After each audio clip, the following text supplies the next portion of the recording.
My name is Olivia Reed, and if you'd asked me a year ago how I felt about my sister's husband, Mark, I probably would have said something polite like, "He's fine," or "We get along." The truth is, I never really knew him.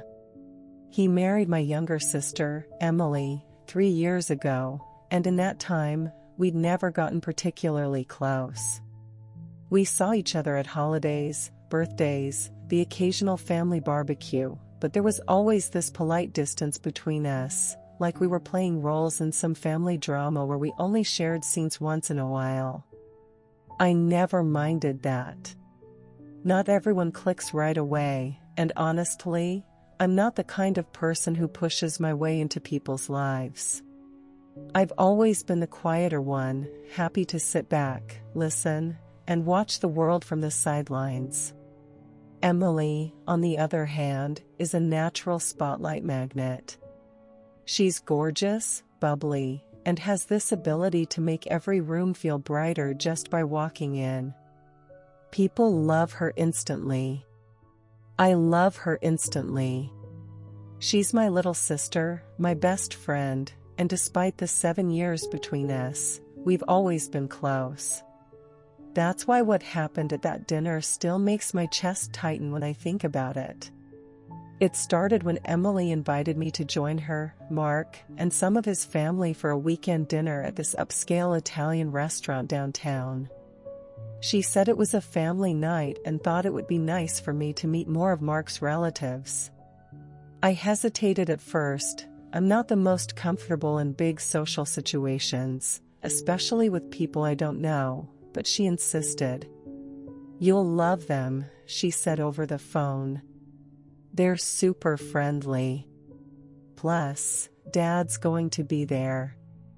You know, Mark's dad." That part surprised me. Mark's father, Richard, is somewhat of a local legend in our city. He's the CEO of a major company, the kind of man who makes headlines for charity donations and business deals. I'd never met him in person, but I knew his name carried weight. I spent way too long getting ready that night, trying on outfits, fixing my hair, and debating whether to wear heels or flats. I wanted to make a good impression, not because I was trying to win anyone over, but because Emily seemed so excited for me to be there. By the time I arrived at the restaurant, my stomach was doing anxious little flips. The place was buzzing with low chatter and clinking glasses. Soft lighting made everything feel warm and intimate, and a faint smell of garlic and rosemary hung in the air.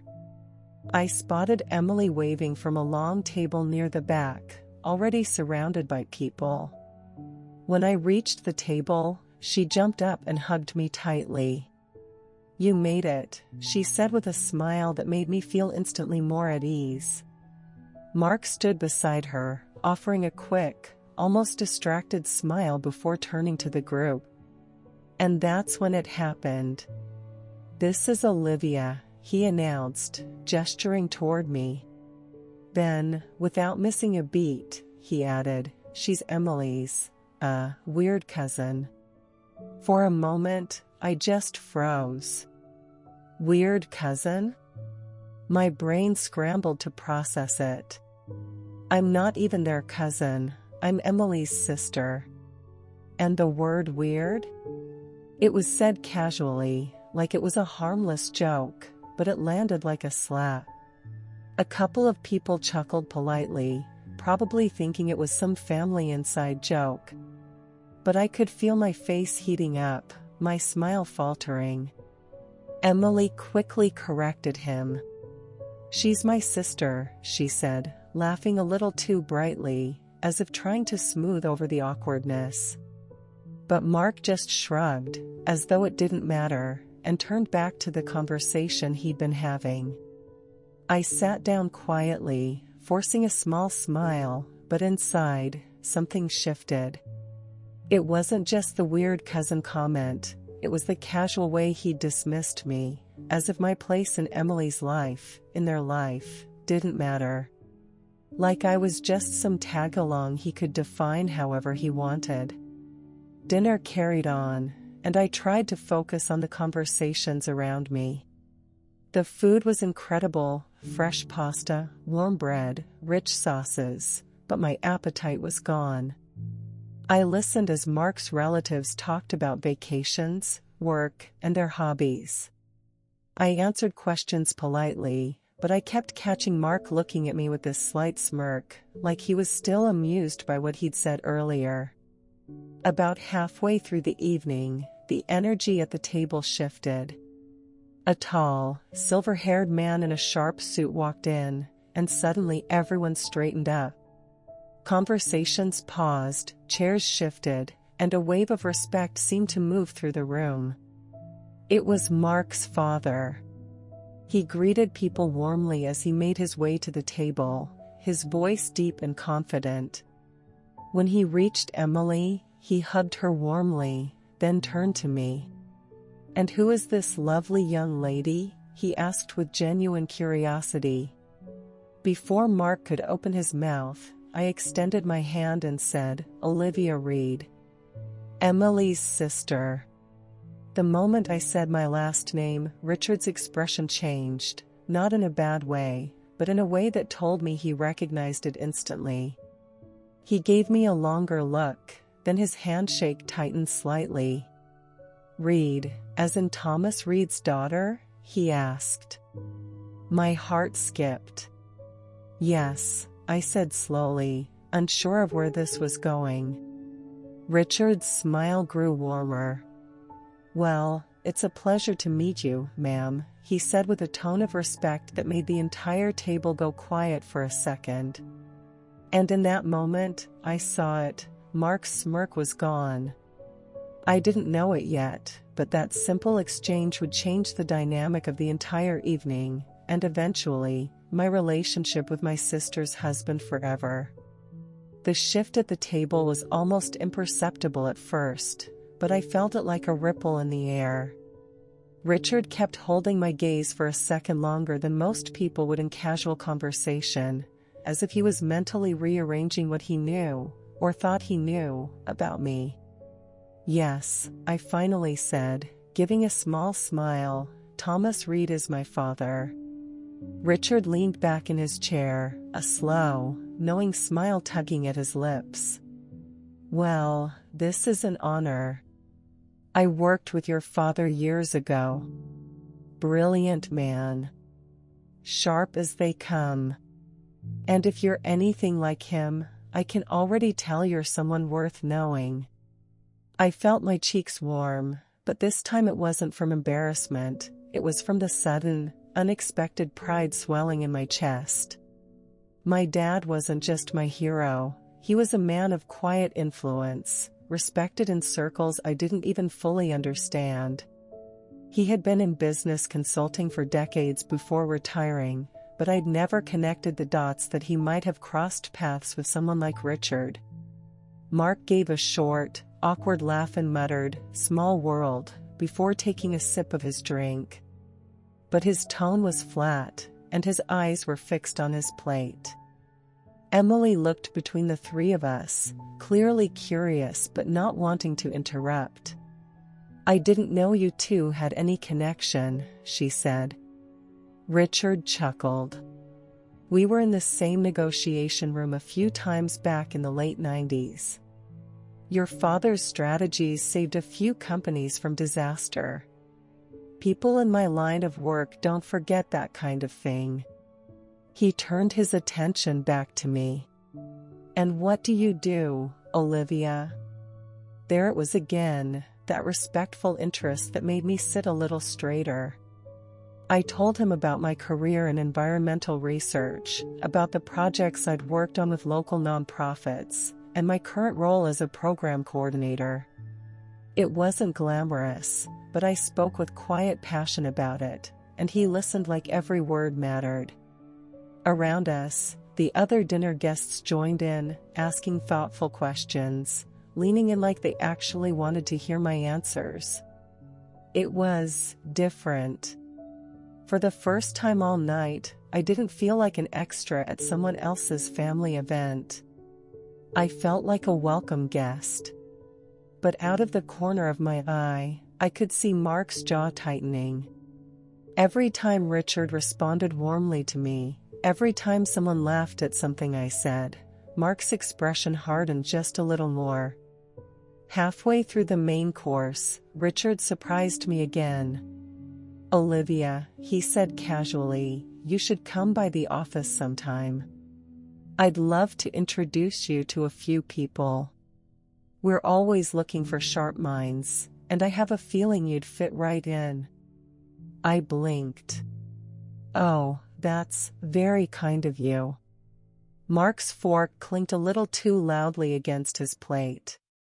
"Dad, she's not looking for a job," he said quickly, like he needed to redirect the conversation. "She's busy with her own stuff." Richard raised an eyebrow. "I'm aware she has her own career, Mark. I'm not offering charity. I'm offering a connection. There's a difference." The tension was suddenly thick enough to cut. Emily tried to lighten the moment by making a joke about how I'd have to fight her for the best pasta dish on the menu, and laughter trickled back in, but the undercurrent between Mark and his father didn't fade. After dessert was served, Richard excused himself to take a call, and most of the table turned back to their own conversations. That's when Emily leaned toward me and whispered, "What's going on?" "Mark seems off." I gave her a careful smile. "I think he's just surprised. He didn't know Dad knew your father-in-law." Emily nodded slowly but didn't press. Still, I could tell she was thinking about it. When the check arrived, Richard returned, smiling warmly as he said his goodbyes. "Olivia, I meant what I said. Stop by the office sometime. My assistant will make it happen." He slipped me a sleek business card with his direct number on it. I thanked him, tucking it carefully into my purse. And that's when I caught it, a flicker of something in Mark's eyes. Not just irritation. Not just discomfort. It was fear. I didn't understand it yet, but as we all stood to leave, I knew one thing for sure: whatever Mark's problem was with me, it went deeper than a stupid weird cousin joke. And something about my last name had just shaken him more than he wanted to admit. The next few days after that dinner felt strange. At first, I thought maybe I was imagining it.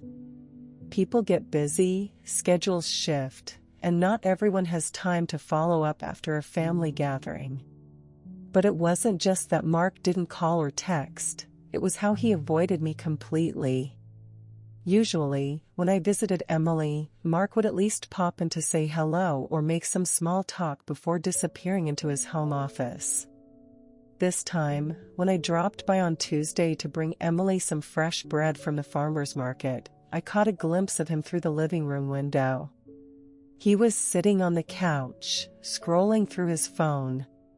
But when I rang the bell, I heard the faint sound of footsteps moving quickly away from the door. A moment later, Emily answered, smiling a little too brightly. "Oh, hey. Mark's just, on a work call upstairs." I didn't press it, but I noticed how her eyes flicked toward the staircase for a fraction of a second, like she was checking whether he was actually out of sight. Over the next week, the same pattern continued. Anytime I was around, Mark was either busy or out. At first, I thought maybe he felt awkward because of the whole introduction incident, but deep down, I knew it was something more. His reaction at dinner, especially when Richard recognized my last name, hadn't been mild embarrassment. It had been defensive. Like he had something to hide. Then there was Emily. She wasn't avoiding me, but she seemed distracted. She'd listened to my stories, laugh in the right places, but every so often she'd drift off mid-conversation, glancing at her phone like she was waiting for some message. It all came to a head one Saturday afternoon when Emily invited me over for coffee. We were sitting in her sunlit kitchen, the smell of fresh espresso filling the air, when her phone buzzed. She glanced at it, frowned slightly, then set it face down on the table. "Everything okay?" I asked casually, stirring my drink. "Yeah, just Mark," she said with a shrug. She hesitated. "He's been a little wound up lately." I tried to keep my tone light. "Since the dinner?" Her eyes darted to mine. "You noticed that too?" I nodded. "I'm not sure what's going on, but I get the feeling I made him uncomfortable somehow." Emily sighed, tucking a strand of hair behind her ear. "It's not you, Olivia. Well, okay, it's kind of you, but not in a bad way." That was an odd sentence if I'd ever heard one. "I'm listening." She leaned in slightly. "When Dad, Richard, recognized your last name, Mark got tense. After you left that night, he asked me a bunch of questions about your family. About your dad, specifically. He wanted to know if you were close, if you knew much about his business history." I frowned. "Business history? My dad's been retired for years. Why would that matter?" "That's what I said," she replied. But Mark kept pressing. "He even asked if you've ever looked into his old projects or clients." A cold little prickle crept up the back of my neck. Why would I do that? I've got my own life. Besides, half the time Dad doesn't even talk about his work unless I ask. Emily bit her lip, clearly debating how much to say. "Look, I don't know the full story. But I think," she stopped abruptly, her eyes flicking to the hallway. I turned just in time to see Mark stepping into the kitchen, holding his phone. His smile was tight. "Olivia. Didn't know you were coming by today." I returned the smile just as tightly. "Emily invited me. We're having coffee." "Right," he said, glancing at her. "Well, don't let me interrupt." But he didn't leave. He leaned against the counter, scrolling on his phone, not even pretending to be busy. The silence stretched, and I decided to test something. "So, Mark," I said, "funny coincidence about your dad knowing mine, huh?"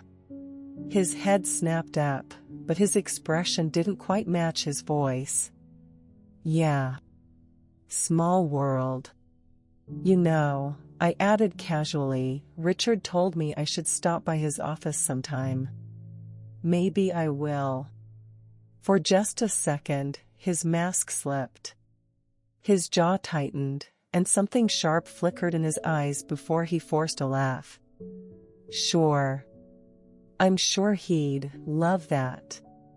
I sipped my coffee slowly, holding his gaze. That flicker had told me everything. Mark didn't just dislike me. He was worried about what I might find out. And I had no idea yet, but my last name wasn't just familiar to his father, it was connected to something Mark clearly didn't want anyone digging into.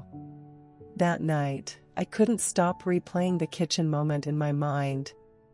Mark's face when I mentioned visiting Richard's office. It hadn't been irritation. It had been fear. I knew better than to confront him directly. It would only make him more careful.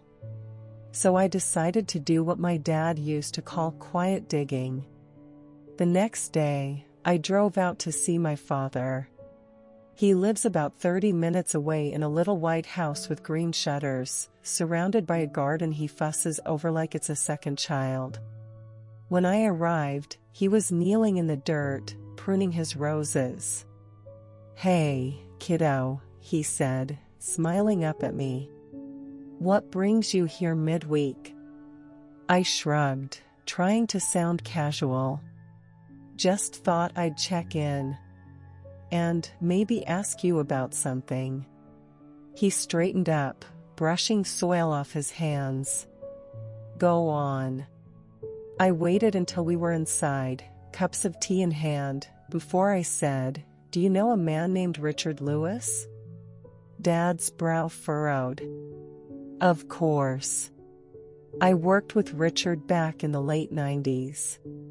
He was one of the better ones, honest, sharp, decent." "Why?"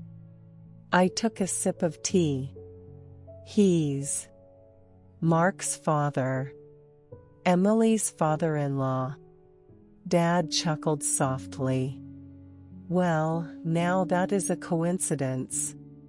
I haven't seen him in years. We used to be in the same development firm, Lewis and Carmichael. Small outfit, but we handled some big contracts. Government work, housing projects. Good times." Something about the way he said government work caught my attention. "Anything complicated?" I asked. He gave me a look. "Why do you ask?" I hesitated. At dinner last week, when Richard heard my last name, he seemed surprised. Mark, on the other hand, looked like he'd swallowed a lemon. Dad's eyes narrowed slightly. "And now you're wondering if there's more to it?" "Exactly." He set down his tea and leaned back. "Well, Richard and I parted ways on good terms, but the company didn't end well. After I left, there were whispers, projects that went over budget, missing funds. Never proven, but messy. I stayed clear. I don't know who was responsible, but I know Richard got out before the worst of it hit." I frowned. "And Mark?" Dad shook his head. "Mark would have been too young back then. Unless," he paused, thinking. "Unless he was connected to someone who didn't get out clean." That "unless" lodged in my mind like a splinter. The next day, I decided to follow the most obvious lead, Richard himself. I wasn't about to interrogate him directly, that would raise too many flags, but I could start by visiting his office. I called Emily under the pretense of asking for Richard's business address, saying I had some charity work I wanted to discuss with him. She didn't hesitate to give it to me. 2 days later, I found myself standing in front of a sleek glass building downtown. Inside, the receptionist greeted me warmly and told me Richard was in a meeting but would be happy to see me afterward. While I waited in the lobby, I wandered toward a wall lined with framed photographs, old company events, ribbon cuttings, charity galas. And that's when I saw it. A picture from 2003. My dad and Richard standing together, smiling, with several other men in suits. One of those men was younger, late teens, maybe early 20s. He looked familiar. It took me a second to place him. Then my stomach dropped. It was Mark. I stepped closer, scanning the small plaque beneath the photo. Lewis and Carmichael, new housing initiative launch. So Mark hadn't just been too young to be involved, he'd been right there, on the edges of whatever my dad had walked away from. I didn't know exactly what that meant yet, but it made something crystal clear. Mark's connection to my family wasn't accidental. He'd known who I was from the start. And if he was worried about me talking to Richard, it was because there was something in that shared history he didn't want unearthed. When Richard finally came out of his meeting, he greeted me with genuine warmth. We chatted politely for a few minutes, and I noticed he didn't seem at all tense about me being there. Which meant the fear was all on Mark's side. As I left the building, one thought kept circling in my head: if Mark had been connected to that company back then, what else had he been part of? I had a sinking feeling the answer wasn't going to be pretty. When I got home that afternoon, I didn't even take off my shoes before heading straight to my little desk in the corner of the living room. I switched on my laptop, pulled my hair into a messy bun, and opened a fresh browser tab. I knew Mark's full name, his birth year, and, thanks to that old company photo, roughly what he looked like in 2003. It wasn't much, but it was enough to start digging. The thing about living in a smallish city is that if you know where to look, old business records, property documents, and even court filings can be found without too much trouble. Most people just don't bother. But me? I've always had that English teacher research brain. Give me a lead, and I'll follow it until my eyes blur. First, I typed Lewis and Carmichael Housing Project 2003 into the search bar. Dozens of results popped up, most of them old newspaper articles stored in the digital archives. I skimmed a few until I found something that made me stop mid-scroll. City Housing Initiative faces investigation over budget irregularities. The date was from late 2004, just a year after the ribbon-cutting photo. The article explained that the project, supposed to provide affordable housing, had gone over budget by nearly 40%, with millions unaccounted for. The piece named no one directly, but hinted that junior associates and contracting partners had been part of questionable deals. I kept reading, my eyes flicking across lines of faded text. Then I saw it, a sentence mentioning that several young apprentices and trainees connected to the firm were later employed by related private contractors, some of which were implicated in shoddy construction work. I leaned back in my chair, my mind spinning. It was possible, of course, that Mark's presence in that photo was purely innocent. Maybe he was just shadowing his father or helping with errands. But the fact that he'd been there, during that exact period, made the hairs on the back of my neck stand up. I decided to dig into Mark directly. I searched his name alongside business, contractor, and city project. After an hour of sifting through irrelevant results, someone with the same name who sold fishing boats, a high school track record from 1998, I found something that made my breath catch. A PDF of a court transcript from 2007.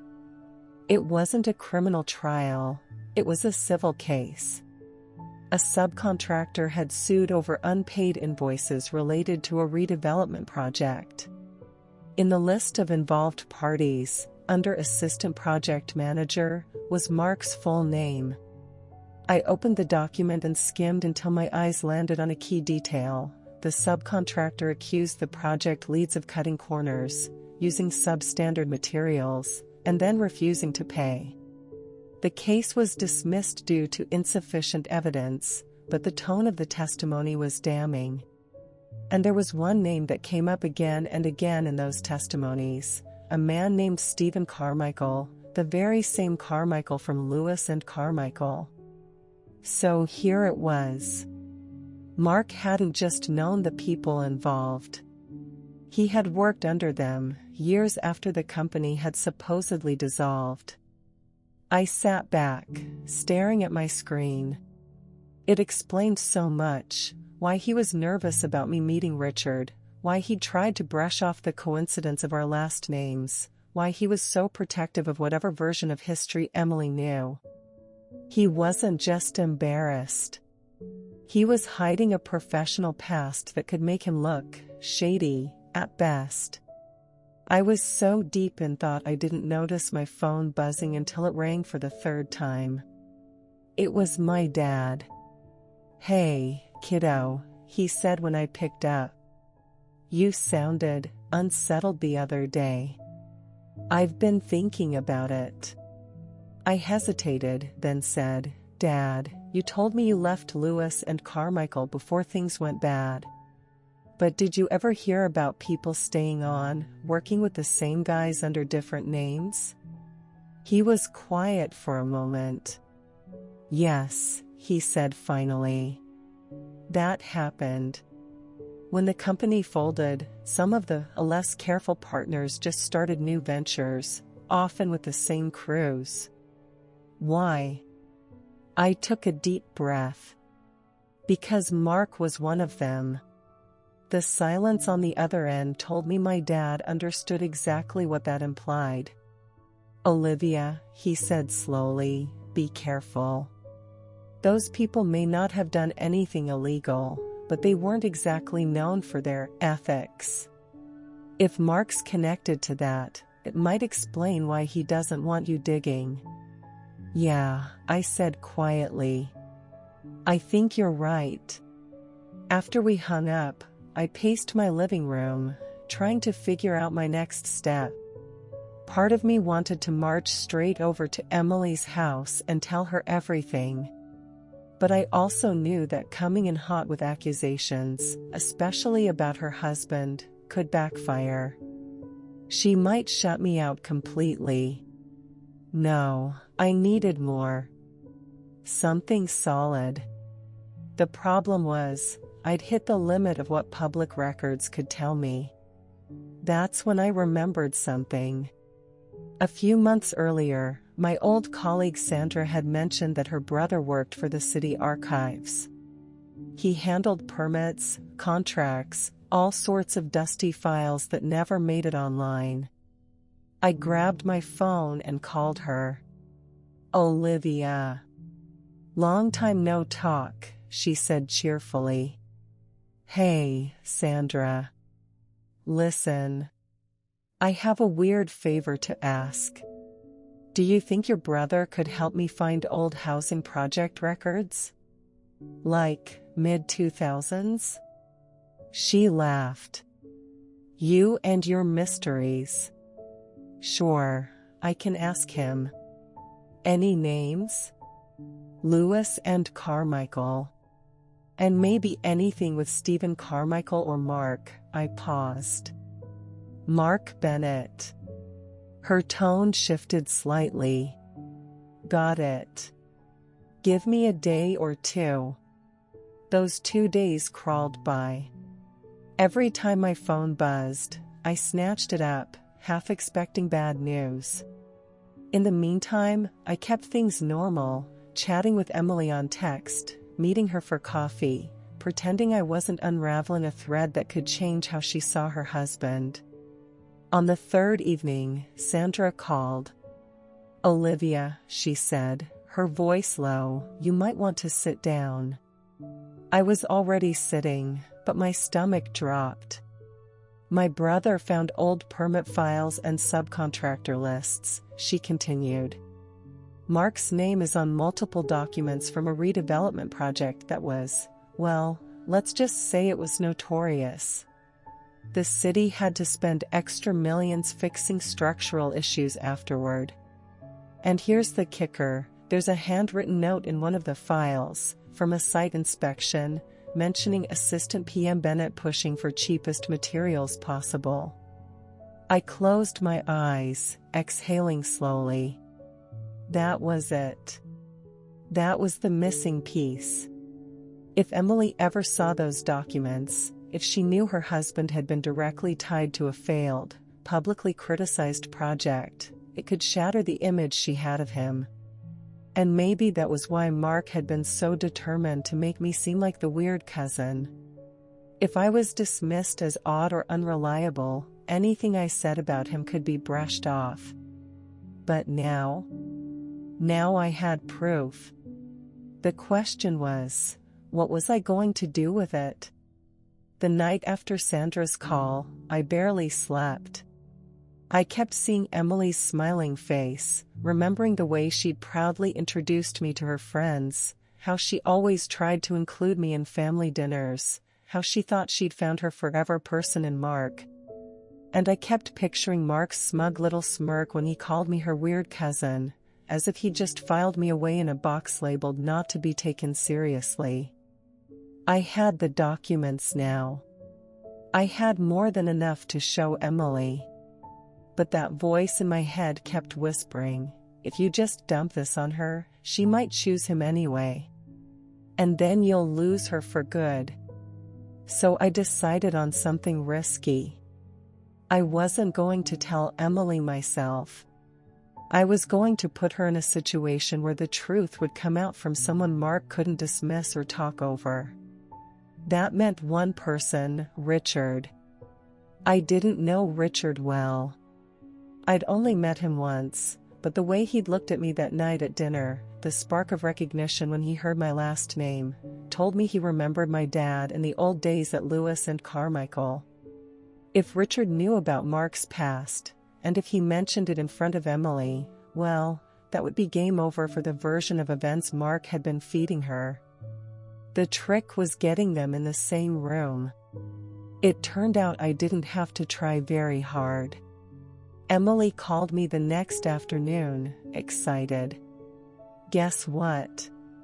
Richard's hosting a little family barbecue this Saturday, she said. He invited us, and I told him I'd bring dessert. You should come. It'll be fun, and you can meet more of the family. I almost laughed at how perfect it was. Sure, I said casually, hiding the quickening of my pulse. I'd love to.